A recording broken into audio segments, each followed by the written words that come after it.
નો drugs necessity અભિયાન ચલાવી રહેલી સુરત પોલીસની લાલગેટ પોલીસે મુંબઈથી ઘડિયાળની આડમાં લવાયેલા લાખોના એમડી ડ્રગ્સ સાથે રાણી તળાવના યુવાનને ઝડપી પાડી સળિયા પાછળ ધકેલી દીધો હતો. સુરત પોલીસ હાલ નો ડ્રગ્સ નેસેસિટી અભિયાન ચલાવી રહી છે, ત્યારે લાલગેટ પોલીસે બાતમીના આધારે ઘડિયાળના વેપારીની આડમાં મુંબઈથી એમડી ડ્રગ્સ લઈને આવતા પેડલરને અશક્તા આશ્રમ પાસેથી 10 લાખના એમડી ડ્રગ્સ સાથે પકડી પાડ્યો છે. પકડાયેલો પેડલર રાણી તળાવ ખાતે રહેતો 22 વર્ષીય રેહાન મુહમ્મદ યાકુબ મેવાવાલા છે. એમડી સાથે પકડાયેલો રેહાન પોતે ડ્રગ્સનો નશો કરવાની ટેવવાળો છે. અગાઉ મિત્રો સાથે ફરતો હતો તે વખતે તેને એમડીની લત લાગી હતી. અગાઉ વર્ષ 2023માં 6 ગ્રામ એમડી સાથે તે ખટોદરા પોલીસમાં પકડાયો હતો.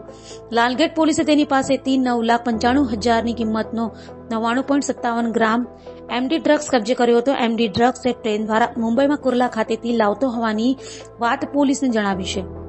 આરોપી રેહાન મુહમ્મદ યાકુબ મેવાવાલા મુંબઈથી સસ્તામાં ઘડિયાળો લાવી તેને ઓનલાઈન વેચાણ કરતો હોવાની પણ કબૂલાત કરી હતી. હાલ તો લાલગેટ પોલીસે આ મામલે વધુ તપાસ હાથ ધરી છે.